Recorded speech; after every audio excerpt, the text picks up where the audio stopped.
Salut, c'est Siro. Alors aujourd'hui, on va voir une vraie petite astuce de gratte quoi, que je pense pas souvent à dire, et c'est en fait quand j'en ai parlé avec d'autres guitaristes que je me suis rendu compte que ça pouvait être une super astuce pour se repérer sur le manche, pour trouver plein d'autres accords, pour trouver plein d'autres interprétations. C'est vraiment un truc super sympa, et ça je le file. Go, on y va. On connaît souvent les accords dits en forme de mi, c'est-à-dire qui prennent leur note de départ sur la corde de mi, comme mi majeur, mi mineur. Les accords en forme de la, ré. Donc mi, la, tout ça pour le déplacer en fait. Il faut savoir que chacune des cases sur la guitare c'est des demi-tons. Mi, fa dièse, sol dièse, la dièse, si, do dièse, ré dièse, mi. À la 12e case, on est sur l'octave. C'est-à-dire que les cordes à vide, elles recommencent. Les points qui sont ici sont les mêmes qui sont ici, à l'octave supérieure. L'idée, en fait, c'est de pouvoir transposer tout ça, et en fait, on en connaît souvent bien plus qu'on ne le croit. C'est-à-dire, mi, si je veux le déplacer ici, bon, là, ça va, ça sonne, mais théoriquement, si je veux vraiment faire un déplacement littéral, il faut que je ramène mes cordes à vide avec moi, comme si j'avais un barré ici. Je n'ai pas besoin de le faire puisqu'ici, elles m'ont scié. Mais dès lors que je vais déplacer ça, je ramène aussi mes cordes à vide. Fa dièse, sol dièse, la. Voilà pour les majeurs. Pour les mineurs, on reconnaît la forme du mi mineur, le barré, sauf qu'on est en case 1, on est donc en fa.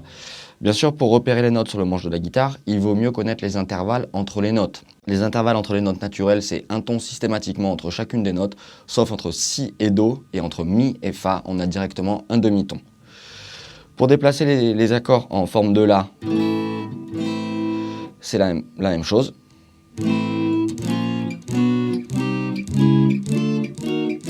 Ou bien les majeurs, comme la majeur.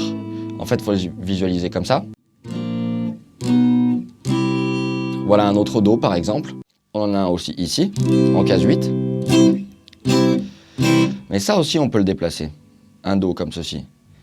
Pensez à prendre les cordes à vide. Do, ré, mi, fa, sol, la. Tout comme sol, la, si, do, ré. Ce qui explique la fin de la Little Wing par exemple.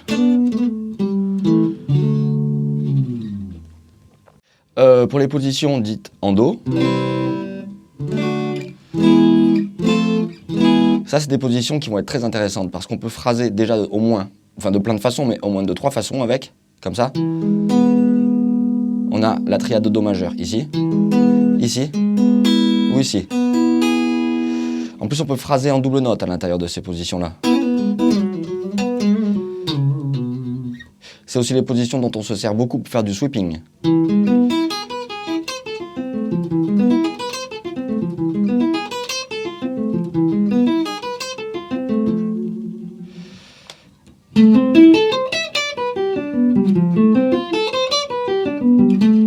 Donc voici un exo en sweep par exemple. Donc la mineure, sol, fa.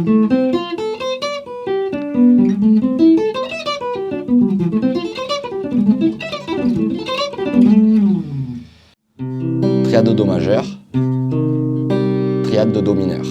Donc, si je veux le déplacer en ré par exemple, mi, fa, sol, la. Ensuite, c'est que la répétition de ces notes-là.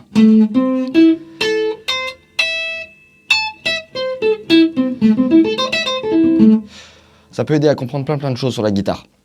Notamment quand on joue des plans en sweeping, qu'on veut travailler sa technique, par exemple.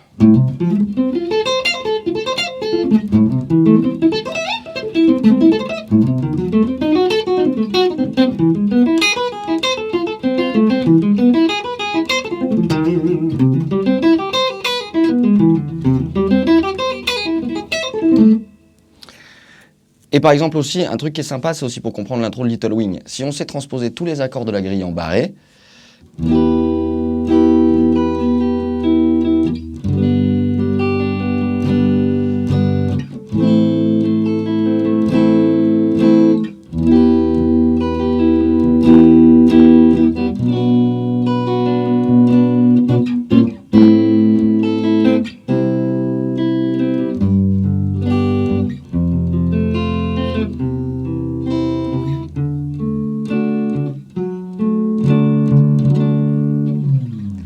pourrait retrouver aisément toute l'intro et la retenir plus facilement.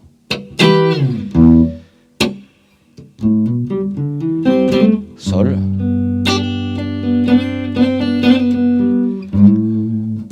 La.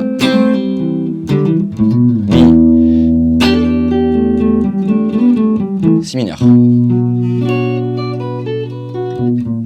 La mineur. Sol. Fa. Do. Ré. Et Ré à nouveau. Ce Ré là, si je le transpose, on le connaît. Ça vient du sol.